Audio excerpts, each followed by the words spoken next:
नमस्कार. Heart to heart या मुलाखतींच्या विशेष कार्यक्रमात आपलं स्वागत.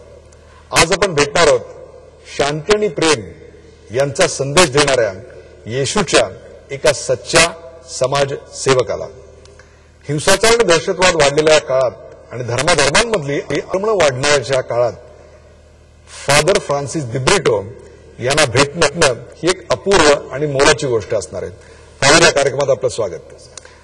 त्यांना आत्ता भेटण्यामध्ये औचित्य असं आहे की दिवस नाताळचे, ख्रिसमसचे आहेत आणि त्यावेळेला त्यांना भेटणं हा एक अपूर्व योग आहे.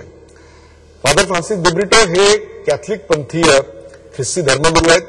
त्याचबरोबर एक उत्तम मराठीचे सिद्धहस्त लेखक आहेत, पर्यावरणाचे रक्षणकर्ते, कार्यकर्ते आहेत आणि वसई विरार भागातल्या दहशतवादाविरुद्ध लढणारे, अत्यंत खंबीर नेतृत्व देणारे असे लढवय्ये देखील आहेत.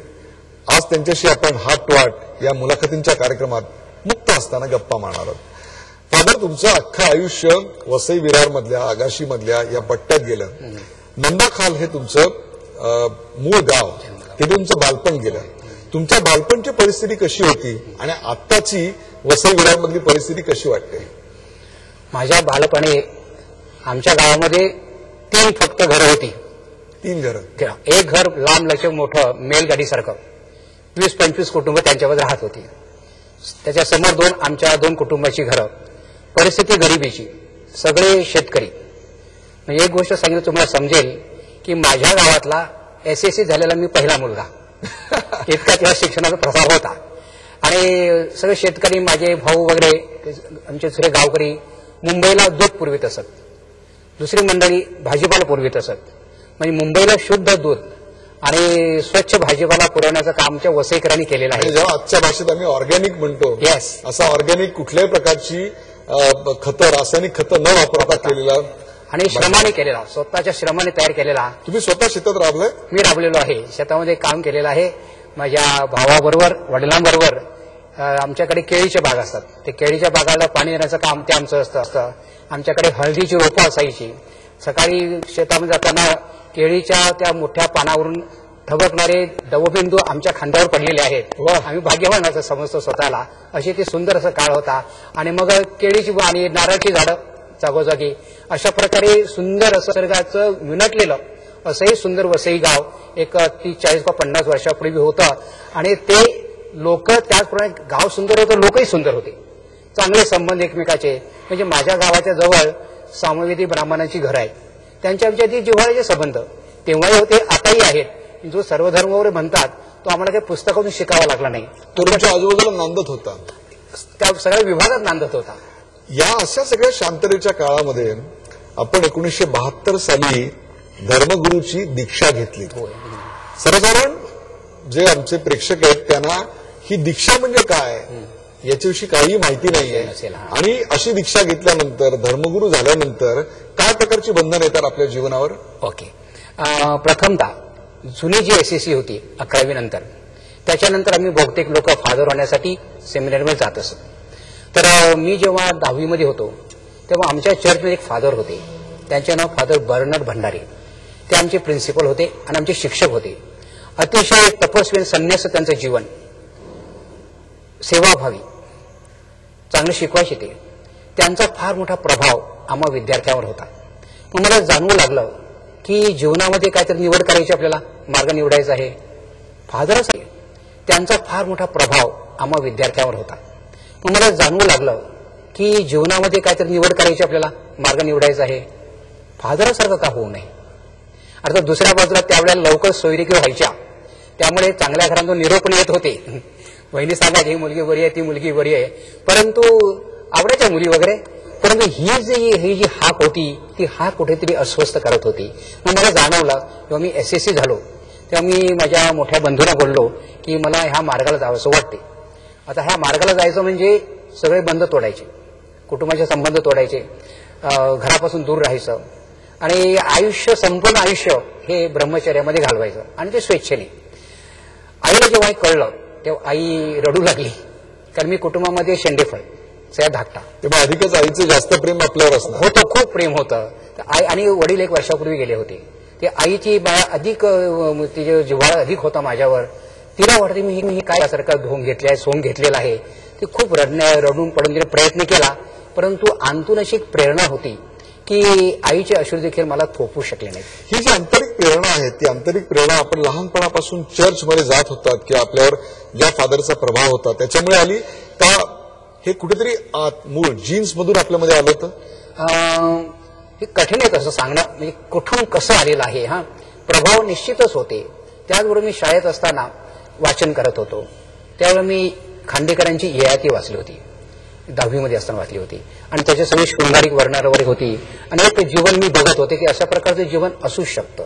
त्याचबरोबर धर्मानंद कोसंबीचं बुद्ध चरित्र मी वाचलं होतं, आणि गौतम बुद्धाविषयी कुठेतरी ममत्व मनामध्ये निर्माण झालं होतं. म्हणजे एकीकडे खांडेकर आहेत, एकीकडे आपल्या आयुष्यामध्ये आलेले धर्मानंद कोसंबी आहेत, म्हणजे सर्व धर्मांचा आणि त्याचबरोबर इहवादातल्या सर्व भोगांचा नटवलेल्या शृंगाराचा असा साहित्यच देखील आपल्या समोर आलं होतं. हा, आणि त्याचबरोबर नवा करार होता जवळ, प्रभू येशू ख्रिस्त चरित्र त्यांची चरित्राविषयी ऐकत होतो, आणि गुड फ्रायडे विषयी त्यांच्या जीवनाविषयी पाहत होतो की हे सगळं असं कुठेतरी मनामध्ये एक रसायन घडत होतं.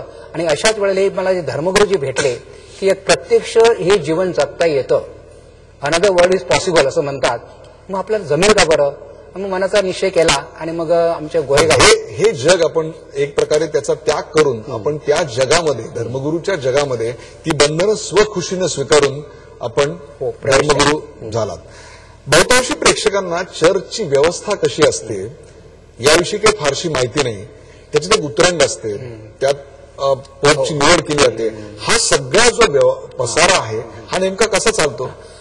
कॅथोलिक चर्चची जी रचना आहे ती अतिशय साचेबंद आहे, आणि तिचे शिस्तबद्ध आहे की आमचे सर्वोच्च असतात ते पोप, त्यांची निवड कार्डिनल म्हणून करत असतात. व्हॅटिकनचे पोप, हा, ते लोकशाही पद्धतीने निवडले जातात.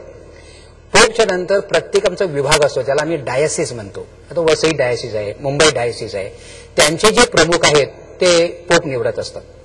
आता आमच्या वसईमध्ये डॉक्टर आर्चबिशप फेलिक्स मचाडो आहेत, त्यांनी अनेक वर्षे व्हॅटिकनला काम केलंय, त्यांची निवड पोपने केली डायरेक्ट. हे मुंबईला कर्नल ऑस्वल्ड ग्रेशियस आहेत, जे पोपच्या आता सध्या जे अष्टमंडळ आहे त्याच्यापैकी सदस्य आहेत, तर त्यांची निवड पोप करत असतं. त्याच्यानंतर तिसरी पायरी आहे ती म्हणजे चर्च. आता हे चर्च आहे, सेंट थॉमस चर्च सँडरोड, येथे मी प्रमुख आहे. माझी निवड किंवा माझी नेमणूक इकडच्या बिशपांनी केली, आणि मी त्यांच्या अधिकाराखाली आहे. माझ्याजवळ 3 असिस्टंट आहेत, माझे 3 सहाय्यक धर्मगुरू आहेत, आणि मग गावामध्ये प्रापंचिक लोक असतात, त्यांचं एक मंडळ असतं. तर एखादा समजा संदेश पोपला जर द्यायचा असेल तर पोप ते बिशपांना कळवणार, बिशप तो मला कळवणार, मी गावातल्या लोकांना कळवणार. अशा प्रकारे एक ज्याला मी हायरार्की म्हणतो, ही हायरार्की कार्य चालत असतं. हा जो तुम्ही संदेश म्हणता, या संदेशामध्ये फक्त संदेश असतो का फतवे पण असतात? तुम्हाला कळलं? आणि फतवे जर असले तर आमचे लोक ऐकून घेणार नाहीये, इतकं आमचा समाज प्रबोधन त्यांचं झालेलं आहे. उदाहरणार्थ सध्या आमच्या पोपने एक विषय घेतलेला आहे की कुटुंब आज संकटामध्ये, आणि कुटुंब समाजाचा मूलभूत घटक आहे. त्या कुटुंबाच्या समोर असलेले जे काय प्रॉब्लेम आहेत पोपने मला जाणून घ्यायचे आहेत, तर त्यांची प्रश्नावली त्यांनी तयार केली, आणि ती प्रश्नावली आमच्या गावापर्यंत गेली. उदाहरणार्थ लिव्ह इन रिलेशनशिप, तुम्हाला काय वाटते? हे कुटुंबाचं मर्यादित ठेवायचं की मोठं ठेवायचं, काय तुम्हाला? हे लोकांची जी मतं आहेत ती आम्ही गावातून गोळा केली, ती आमच्या बिशपाकडे पाठवली, बिशपांनी रोमला पाठवली, आणि जगातल्या सगळ्याच्या ख्रिश्चन लोकांकडून जिथं ती पोपला समजली त्यांच्या खोलीमध्ये बसून. अशी ही पद्धत आहे. त्यामुळे एखादा चांगला संदेश द्यायचा असेल किंवा समजा जगामध्ये कुठे मोठं नैसर्गिक आपत्ती आली, आम्हाला ताबडतोब मेसेज येतात की अमुक ठिकाणी आपत्ती आली, म्हणजे कुठल्याही देशात असू द्या, त्यावर फंड गोळा करायचा. हे जसं आता आपण कुटुंब व्यवस्थेबद्दल किंवा लिव्ह इन रिलेशनशिप बद्दल म्हटलं, तसं एक आणखीन वादग्रस्त संवेदनशील विषय आहे, आणि तो म्हणजे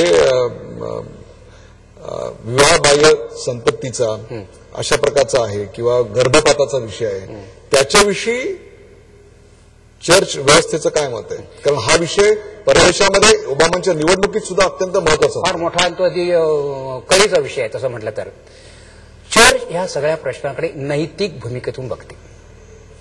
बायबलची एक आज्ञा आहे, 5वी आज्ञा, दाऊ शाल नॉट किल, की कोणाची हत्या करण्याचा अधिकार तुम्हाला नाहीये, कारण जीवन हे देवाचं दान आहे. We don't produce life. कदाचित तुम्ही जीवनाला माणसाला जन्म देता, पण ते तुम्ही तयार केलेलं नाहीये, तर त्यामुळे दैवी शक्तीचा हात आहे, हे आम्ही मानतो असं. आणि म्हणूनच जीवन, life from this first moment of conception is sacred. आणि म्हणून त्या जीवनाचा आदर राखला पाहिजे. मी तुम्हाला दुसरा मुद्दा सांग, आज जीवनाची दोन जी टोकं आहेत, दोन बिंदू जे आहेत, एक गर्भातलं बाळ आणि वृद्ध, ही दोन्ही टोकं आज दोन्ही बिंदू धोक्यात आलेले आहेत. बाळाला देखील सुरक्षित जीवन जगता येत नाहीये. त्याला अधिकार आहेत ना, ते जन्मलेलं नसलं तरी ही हॅज गॉट राईट आणि इट इज फुली ह्युमन बिईंग. सायन्स पण तुला सांगेल की फुली ह्युमन बिईंग आहे, तो फक्त बाहेर आलेला नाही. आणि एवढंच ना. मग आता या प्रश्नाकडे नंतर आपण येऊ की जे काही पाकिस्तानमध्ये झालं, अतिशय दुःखद ती मुलं शाळेतली मारली गेली, आपल्याला वाईट वाटतं. पण या जगामध्ये किती मोठ्या हजारो लाखो गर्भपात होत आहेत, 6व्या 7व्या 8व्या 9व्या महिन्यात पण होत आहेत. ही जीवांना जगण्याचा अधिकार नाहीये. सो आमची भूमिका नैतिक आहे की ह्या मानवी जीवनाचा आदर राखला गेला पाहिजे. जर तुम्ही जीवनाचा आदर नष्ट केला की मग तुम्हाला कशाविषयी आदर राहणार नाहीये, एकमेकाविषयी पण राहणार नाहीये, पर्यावरणाविषयी राहणार नाहीये, कुठल्या संस्थेविषयी राहणार नाहीये. जीवनाचा आदर ही आमची भूमिका आहे. म्हणून आमची भूमिका जीवनवादी आहे, जीवनाचं संवर्धन करणारी आहे. एकीकडे आधुनिक वाटणारा असा हा ख्रिस्ती धर्म गर्भपाताच्या बाबतीत काहीसं परंपरावादी अशा प्रकारची भूमिका दिसतो. परंतु इतर धर्मामध्ये मात्र की जे परंपरावादी वाटतात ते गर्भपाताविषयी आपल्याला आधुनिक विचार असा मांडताना दिसतात की जर काही मेडिकल प्रॉब्लेम्स असतील, जर त्यातनं काही विकृती निर्माण होणार असतील तर त्या गर्भपाताला त्याच्यात संमती आहे, किंवा बाकीचे धर्म हे त्याकडे फार मोठ्या आक्षेपाने बघत नाहीत. याकडे आपण कसं बघता? आता पहिली गोष्ट म्हणजे कुठल्याच कारणासाठी गर्भपात नाहीये का, तर चर्चची एक भूमिका आहे की बाळाचा आणि आईचा जीवनाचा प्रश्न असेल, मेडिकल सायन्सचं उद्दिष्ट काय असलं पाहिजे की दोघांना वाचवायचं. हे मेडिकल सायन्सचं ते ध्येय धोरण असलंच पाहिजे टू सेव्ह लाईफ. पण त्याच्यामध्ये जर फार गंभीर प्रकरण असेल आणि जर मग बाळाचं जीवन वाचवायचं की आईचं जीवन वाचवायचं, अशा वेळेला चर्च सांगते की आईचं जीवन वाचवा. कारण ते आयर्लंडमध्ये जो प्रकार झाला मागे जो ते त्यावेळेला चर्चची भूमिका स्पष्ट होती. मीडियाने त्याचं निराळ रूप केलं, गोष्ट निराळी, आणि स्टेटचं नियम निराळे होते. चर्च मानवतावादी आहे. आणि परंपरा आणि आधुनिकता हे दोन मुद्दे आहेत आपल्यासमोर. परंपरेमध्ये अनेक चांगल्या गोष्टी आहेत, त्या परंपरेचं काही आपल्याला ओव्हरबोर्ड थ्रो करायची काही गरज नाहीये, आणि त्या आधुनिकता पण स्वीकार केला पाहिजे. पण दोन्ही ठिकाणी जी उत्तम मूल्य आहे त्या मूल्यांचा पाठपुरावा झाला पाहिजे. केवळ आधुनिक आहे आणि म्हणून त्याचा स्वीकार करणं हे तेवढं योग्य मला वाटत नाहीये. आधुनिक आहे आणि मानवी हक्क, मानवी प्रतिष्ठा आणि मानवी जीवन याला त्याचं संवर्धन करणार आहे, एक्सेप्ट दॅट. परंतु जर आधुनिक असेल आणि मानवी जीवनाच्या विरुद्ध असेल, मानवी हक्काच्या आणि प्रतिष्ठेच्या विरुद्ध असेल, तर त्याचा पाठपुरावा करता येत नाहीये. काही अशा राजकीय शक्ती आहेत, त्यांना त्यांच्या स्वार्थासाठी धर्माचा गैरवापर करायचा आहे. ते अनेक धर्माचा बुरखा वापरत असतात, पण त्यांना धर्माचा काय पडलेला नाहीये. मंदिर म्हणा, मशीद म्हणा, जे काय तुम्हाला बांधायचं आहे ते बांधण्यासाठी माणूस बांधला पाहिजे ना. हा माणूसचा केंद्र तो अनेकदा आपल्या नजरेतून सुटतो. प्रभू येशूचं सातत्याने आपल्या शत्रूबरोबर हा वाद होता की शब्दात माणसासाठी आहे, माणूस शब्दासाठी नाहीये. नियम माणसासाठी आहेत, माणूस नियमासाठी नाहीये. हा जो नियम आहे हा ह्याचं इंटिरियरायझेशन झालेलं नाहीये.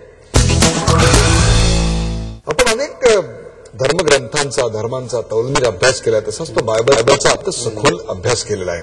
या इतर धर्मांच्या तौलनिक धर्मग्रंथांच्या अभ्यासावर जेव्हा आपण बायबलकडे पाहतो तेव्हा बायबलच्या संपूर्ण विचारचिंतनाचं सार आपण काय, धर्मग्रंथांच्या अभ्यासावर जेव्हा आपण बायबलकडे पाहतो तेव्हा बायबलच्या संपूर्ण विचारचिंतनाचं सार आपण काय सांगाल? बायबलचा जर सार असेल तर दोन शब्द, क्षमा आणि शांती, किंवा प्रेम, क्षमा, शांती. प्रेम हा बायबलचा गाभास आहे, आणि जिथे प्रेम असते तिथे क्षमा असते.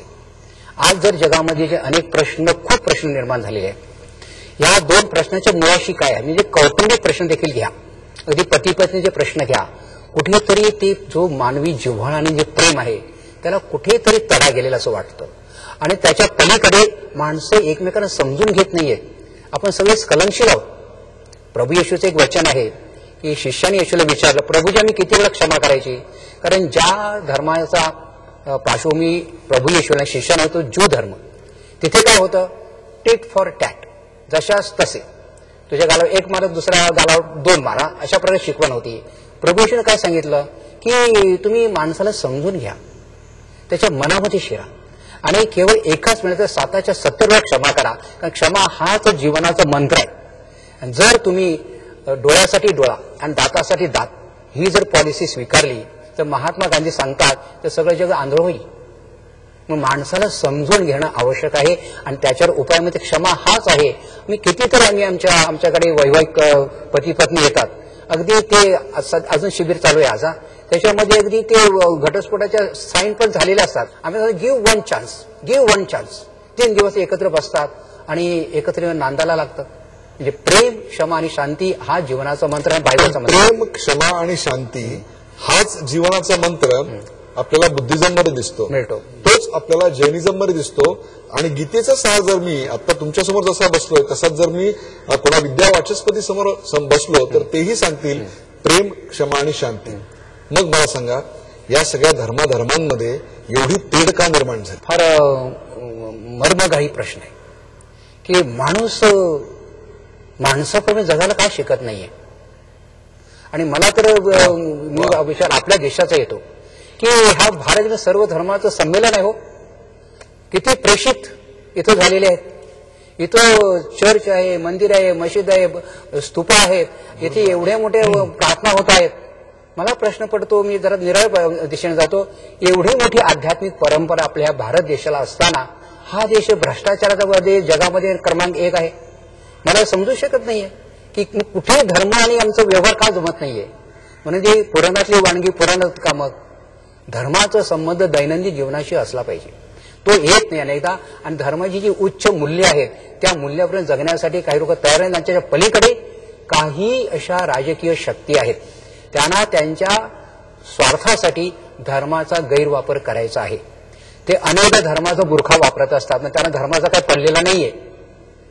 मंदिर म्हणा, मशीद म्हणा, जे काय तुम्हाला बांधायचं आहे ते बांधण्यासाठी माणूस बांधला पाहिजे ना. हा माणूसचा केंद्र तो अनेकदा आपल्या नजरेतून सुटतो. प्रभू येशूचं सातत्याने आपल्या शत्रूबरोबर हा वाद होता की शब्दात माणसासाठी आहे, माणूस शब्दासाठी नाहीये. नियम माणसासाठी आहेत, माणूस नियमासाठी नाहीये. हा जो नियम आहे हा ह्याचं इंटिरियरायझेशन झालेलं नाहीये. सध्या दिवस आणि चर्चा, वादविवाद ही सगळी अगदी संसद बंद पडण्यापर्यंत गोष्ट झालेली आहे. ती म्हणजे धर्मांतराबद्दल बोललं जातंय. म्हणजे एक प्रकारे तो TDR आहे, ट्रान्सफर ऑफ डिव्होशनल राईट्स, असं मी त्याचं वर्णन करेन. तर हे जे ट्रान्सफर ऑफ डिव्होशनल राईट्स आहेत हा अत्यंत भीषण मुद्दा आपल्या समोर अशा करता येतोय की सर्व धर्मामध्ये याच्या कहाण्या आपल्या समोर येतात. तलवारीच्या जोरावर प्रचंड मोठ्या प्रमाणावर मुस्लिम आक्रमणकारी इकडे आले. त्यांनी इथल्या गोरगरिबांचं जे कोणी वळवू शकत होते त्यांचं धर्मांतर केलं. सेवा आणि इतर अनेक मार्गांनी जाऊन ख्रिस्ती धर्मातल्या धर्मगुरूंनी भारतातल्या कानाकोपऱ्यात ते केलं. तर आता त्याला प्रतिक्रिया म्हणून घर वापसी अशा प्रकारचा कार्यक्रम राबवला जातोय. कसं बघता या सगळ्याकडे? धर्मांतर हा शब्द मला तितकासा आवडत नाहीये. मी म्हणेन की धर्म स्वीकार किंवा मत स्वीकार.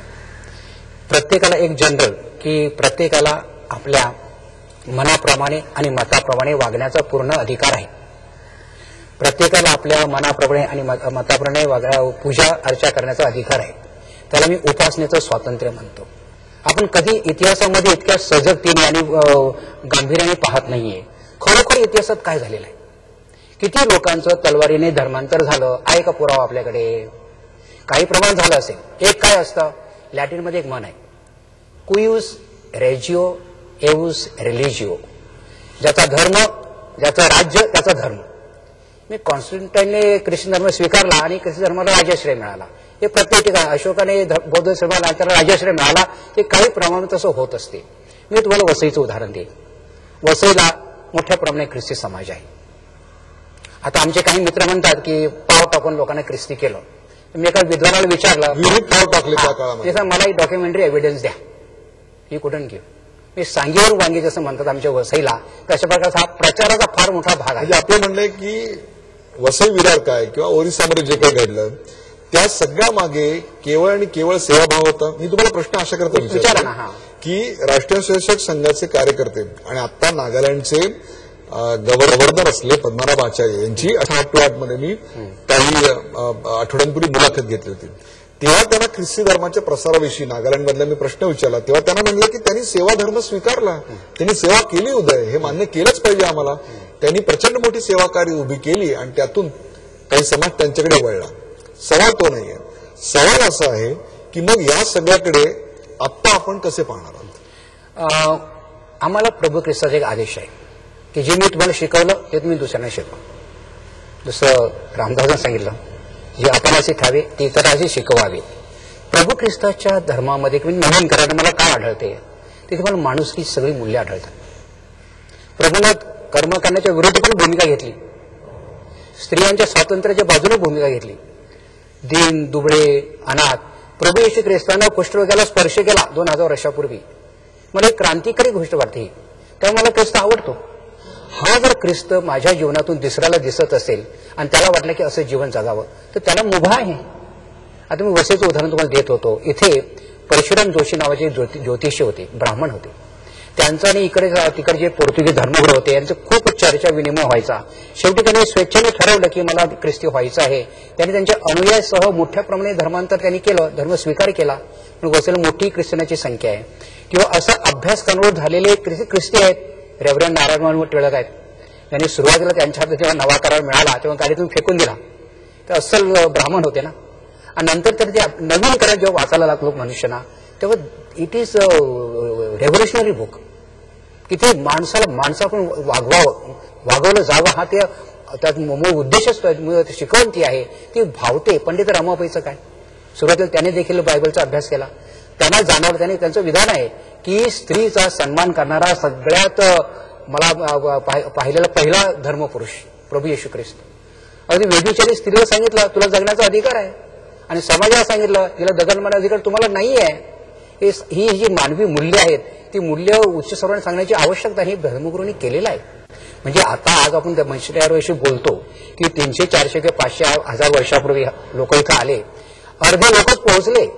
इतकी प्रतिकूल परिस्थिती होती आणि तुम्ही त्यांची जर जीवनं पाहिली तर 40-45 त्यांचं वय संपलेलं आहे. हे त्यांनी आपलं जीवन वाहून घेतलेलं आहे लोकांसाठी. आणि विशेषतः ज्या भागामध्ये हे आपल्याकडे जे जातीयवाद आहे, जातीय जी उतरंड आहे आणि ज्याच्यामध्ये आपण दलितांना आणि शूद्रांना म्हणजे जनावरांपेक्षा कमी वागणूक दिलेली आहे, अशा वेळेला ते धर्मगुरू त्याच्या जाऊन राहायचे ना, त्यांना भेटायचे, त्यांच्या घरात जायचे, त्यांची भाकर खायचे. ज्यांना सार्वजनिक विहिरीवर पाणी काढण्यासाठी परवानगी नव्हती त्यांच्या घरी हा मिशनरी या युरोपहून आलेला जाऊन बसतो, भाकर खातो, कुठेतरी काळजाला स्पर्श होतो ना. हा विचार आहे.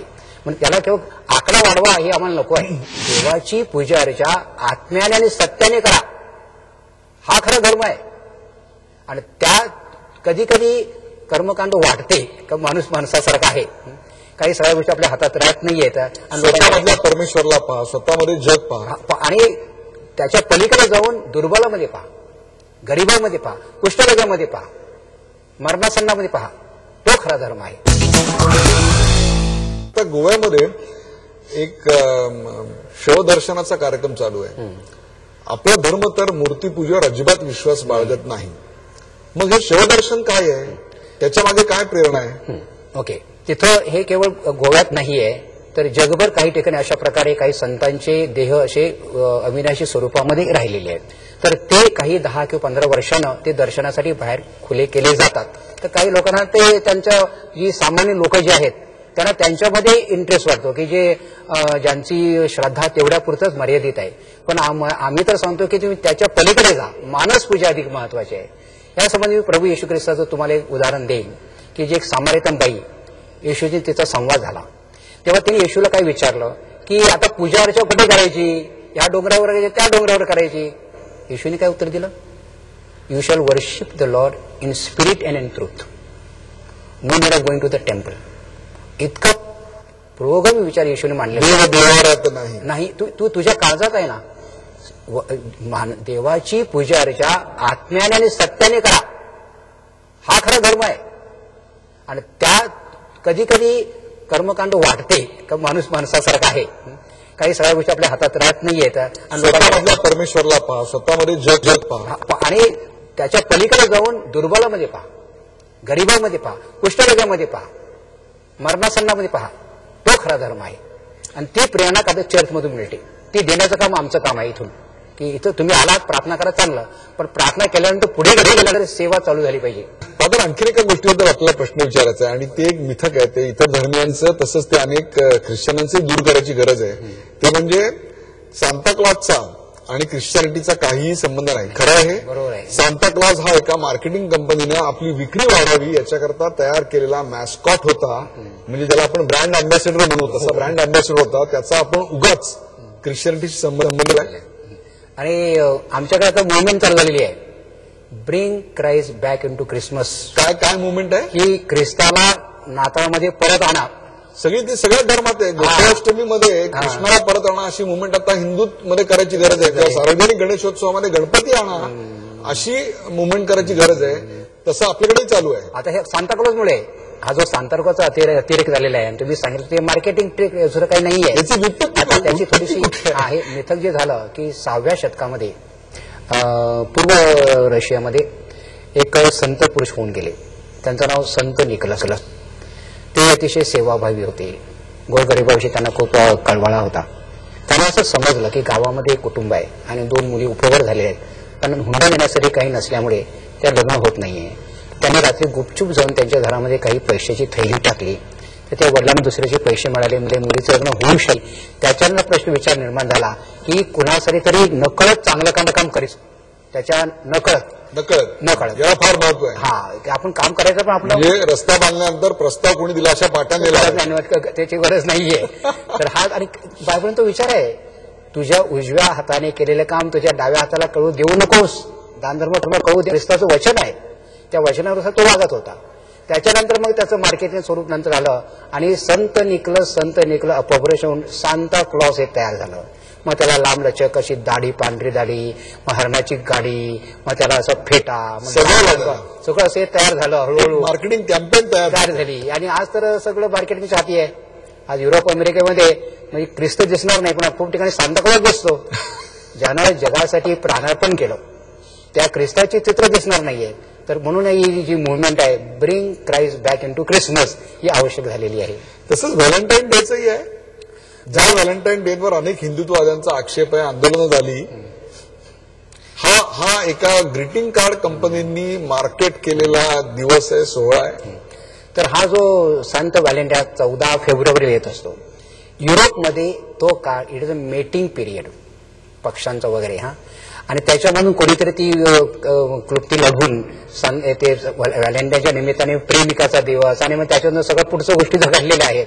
त्याचा धर्माशी अर्थार्थी संबंध नाहीये, परंतु त्याच्यामध्ये एक चांगला संदेश आहे की ह्या निमित्ताने पती पत्नीने आपल्या एकमेकांच्या प्रेमाला उजाळा द्यावा. मी मराठी आहे, मी भारताचा नागरिक आहे, या देशाचे नागरिक कायदे मला मान्य आहेत आणि मी माझ्यापर्यंत जीवन जगण्याचा प्रयत्न करतोय. I am 100% Christian, 100% Indian. What is your problem? एक वाद चालू आहे आणि तो म्हणजे कुठला धर्मग्रंथ श्रेष्ठ, राज्यघटनेपेक्षा देखील श्रेष्ठ आहे का, किंवा भगवद्गीतेला राष्ट्रीय ग्रंथाचा दर्जा मिळावा, अशा प्रकारचा वाद आपल्याकडे सध्या सुरू आहे. तसे प्रयत्न देखील सुरू आहेत. काय सांगाल?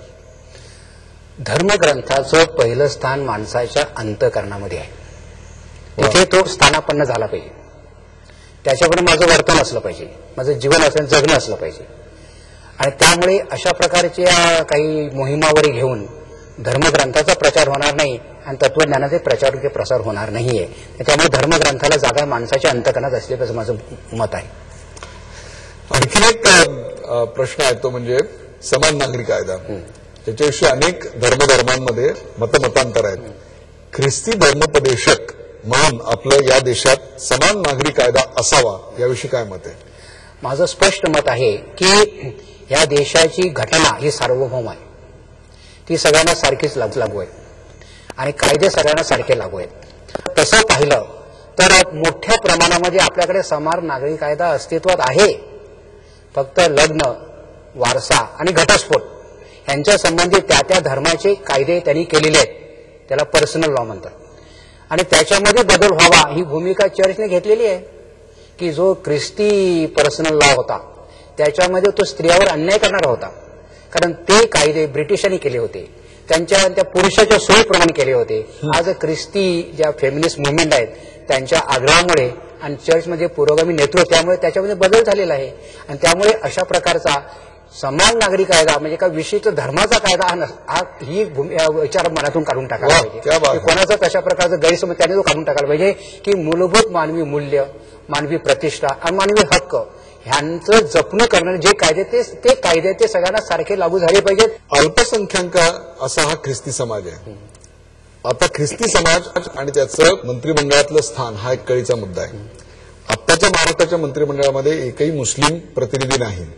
आतापर्यंत आपल्याकडे पारसी एक मंत्री असायचे, तर मला वाटतं 1978 पासून आतापर्यंत एकही ख्रिश्चन मंत्री महाराष्ट्राच्या मंत्रिमंडळात नाही. होते सिलिन डिसिलोम राज्यमंत्री म्हणून. आणि पारसाला तर अजिबातच नाहीये. काय वाटतं? पहिली गोष्ट म्हणजे धर्म किंवा जाती ह्यांच्या निकषावर अशा प्रकारची पदं दिली जावीत हे मला योग्य वाटत नाहीये. Deserving person must get the position. Deserving म्हणजे मंत्रिपदासाठी आरक्षण नसावं. तुमचं बौद्धिक जी क्षमता आहे, कर्तृत्व आहे, नैतिक जी वागणूक आहे, एखाद्या चांगल्या हिंदू नेत्याला देखील ख्रिश्चनांच्या समस्या कळू शकतील किंवा चांगल्या ख्रिश्चन नेत्यालाही अल्पसंख्याक धनगर समाजाच्या समस्या नक्की कळू शकतात. आणि मला वाटते ते झालं पाहिजे. मी तर मागे आता सांगत असे निराळ्या संदर्भामध्ये की लोकमान्य टिळकांची पुण्यतिथी ही केसरी वाड्यात साजरी केली जाते आणि रेव्हरंड टिळकाची पुण्यतिथी ही एथेल गार्डन चर्चमध्ये चालू केली जाते. हे उलटा व्हायला पाहिजे. टिळकाची पुण्यतिथी चर्चमध्ये साजरी झाली पाहिजे आणि रेव्हरंड टिळकाची पुण्यतिथी केसरी वाड्यात झाली पाहिजे. इतका पण व्यापक झाला पाहिजे. कारण अंत्यबॉम्ब चर्चमध्ये साजरी झाली पाहिजे आणि रेव्हरंड टिळकाची पुण्यतिथी केसरी वाड्यात झाली पाहिजे. इतका पण व्यापक झाला पाहिजे. कारण अंत्यबॉम्ब भारतीय होत. हे आता तो शब्द वापरतात सध्या घर वापसी वगैरे. माझा त्यांना प्रश्न आहे, आम्ही घरीच आहोत. मी मराठी आहे, मी भारताचा नागरिक आहे, या देशाचे नागरिक कायदे मला मान्य आहेत आणि मी माझ्यापर्यंत जीवन जगण्याचा प्रयत्न करतोय. I am 100% Christian, 100% Indian. What is your problem? आणखीन एका विषयावर आपण काम करता आणि त्याच्याविषयी जाणून घ्यायला मला आवडेल आणि ते म्हणजे पर्यावरणाचं. विशेषतः वसई आगाशी या पट्ट्यामध्ये पर्यावरणाचा खूप मोठा प्रश्न निर्माण झाला आणि आपण त्याविषयी खूप मोठा लढा उभा केला. काय सांगाल त्याविषयी? 1985 मी वसईला आलो. म्हणजे मी अगोदर गोरेगावला सेमिनारमध्ये शिकवत होतो. वसईला आलो, संपादक सूत्र हाती घेतली आणि तेव्हा मला जाणवलं की तेव्हा मोठ्या प्रमाणामध्ये वसईमध्ये बिल्डिंगचं काम चालू होतं, कन्स्ट्रक्शन. आणि ह्या कामासाठी त्यांना भरपूर पाणी लागत असे. ते पाण्याचा उपसा हे पश्चिम पट्ट्यामधून आणि वसईच्या पूर्व पट्ट्यातून जेव्हा हिरवगार आहे त्याचा भाग आहे तिथून मोठ्या हजारो लाखो लिटर पाणी काढलं जात असे. परिणाम काय झाला? विहिरी कोरड्या पडायला लागल्या, पिण्यासाठी पाणी अपुरं पडलं. आणि खरं म्हणजे वसईला अजूनही पुरेसं पिण्याचं पाणी नाहीये. आणि ही टँकरची लॉबी तयार झाली आणि या लॉबीने सगळं आपला कारभार हाती घेतला. आणि मग अशा प्रकारची व्यवस्था जेव्हा निर्माण होतात तेव्हा त्यांचे गॉडफादर निर्माण होतात. त्या गॉडफादर त्यांना प्रोटेक्शन होतं. अशा वेळेला आम्ही प्रश्न हातात घेतला की हमारे गाव में हमारा राज्य, आम्ही ठरवणार ह्या विभागाचं पर्यावरण कसं असेल, यावेळेला पाण्याचं व्यवस्थापन कसं आहे आम्ही ठरवणार आहोत. आणि त्यावेळेला आम्हाला या माफिया शक्तीकडून खूप विरोध झाला. खूप मोठा लढा आम्हाला द्यावा लागला. मला आठवते अजून की 18 मे 1991 आमच्या सगळ्या महिला या विहिरीवर बसल्या, विहिरीच्या जवळ आंदोलन, घेराव, आम्ही इथून पाणी काढून देणार नाहीये. त्यावेळी त्यांच्यावर रात्री 12च्या दरम्यान दगडविटा आणि सळ्याने हल्ला करण्यात आला. गुंड पळून गेले आणि तहसीलदारांनी आमच्या आंदोलन करणाऱ्या 32 जणांना निर्मळ गावच्या पकडून नेलं. असं उलटा कारभार इथे चालला होता. ह्या वेळेला आम्ही उभे राहिलो की ही दहशत चालू येणार नाहीये. इथलं पर्यावरण, इथला माणूस यांना जगण्याचा हक्क आहे आणि तो आम्ही मिळवणारच. आणि आम्ही त्यावेळेला एक लोकांमधून एक मोबिलायझेशन केलं आणि सुदैवाने मला सांगायला आनंद वाटतो की आमच्या वसईकरांनी ती चळवळ उचलून धरली. लोकांच्या जीवनाचे, जगण्याचे प्रश्न आहेत, तेच खरे धर्माचे प्रश्न आहे. या मुलाखतीचा शेवट करताना आजूबाजूला हिंसाचार बोकाळलेला आहे. पेशावरमध्ये काय झालं ते आपण पाहिलं. मुलांना शोधून शोधून त्यांच्या डोक्यात गोळ्या घालण्यात आला. हे एकीकडे आहे. तर एकीकडे नाताळ येतोय, एकीकडे एक धर्म आक्रमक होताना आपला दिसतोय. या सगळ्या पार्श्वभूमीवर काही कौटुंबिक आव्हानं देखील आपल्या समोर आहेत. घटस्फोटाची आहेत, स्वैराचाराची आहेत. या सगळ्या पार्श्वभूमीवर ख्रिस्ताच्या नव्या करारामध्ये आजच्या समाजासाठी कोणता संदेश आपण द्याल? एक छोटा वेळ घेतो की इतिहासाची पुनरावृत्ती कशी होत असते आणि किती क्रूर रीतीने ती होत असते. प्रभू येशू ख्रिस्ताचा जेव्हा जन्म झाला तेव्हा तत्कालीन जो राजा होता हेरोद, त्याला कळलं की आपल्याला कोणीतरी प्रतिस्पर्धी निर्माण झालेला आहे. तेव्हा त्याने फतवा काढला आणि हजारो मुलांची हत्या केली. आज प्रभू ख्रिस्ताचा जन्म अगदी जवळ आहे. अशा वेळेला पेशावरमध्ये पुन्हा एकदा बालकांची हत्या झालेली आहे. समाजाला बालक आपला शत्रू का वाटावा हे मोठं आपलं दुःख, ही वेदना आहे. त्या मुलांच्या पालकांच्या दुःखामध्ये आपण सगळे सहभागी आहोत. प्रभूचं एक वचन आहे, blessed are the peacemakers, they shall be called the children of God. वा, शांती आणि समीर करतात तीच देवाची लेकरं आहे. हे होते फादर फ्रान्सिस दिब्रिटो, प्रेम आणि शांतीचा संदेश देणाऱ्या धर्माचे धर्मोपदेशक, ख्रिस्ती आणि त्याहीपेक्षा अस्सल मराठी आणि या देशाचे एक उत्तम नागरिक. फादर, आज नाताळच्या निमित्तानं आमच्या प्रेक्षकांसाठी इतका दीर्घ वेळ आपण दिलात आणि ख्रिस्ती धर्माविषयी अनेक प्रश्नांवर, काही संवेदनशील प्रश्नांवर मनमोकळी उत्तर दिलीत. त्याबद्दल झी24 तासच्या सर्व प्रेक्षकांतर्फे आपले आभार, धन्यवाद. आपल्याला धन्यवाद. छान वाटलं आपल्याला भेटून.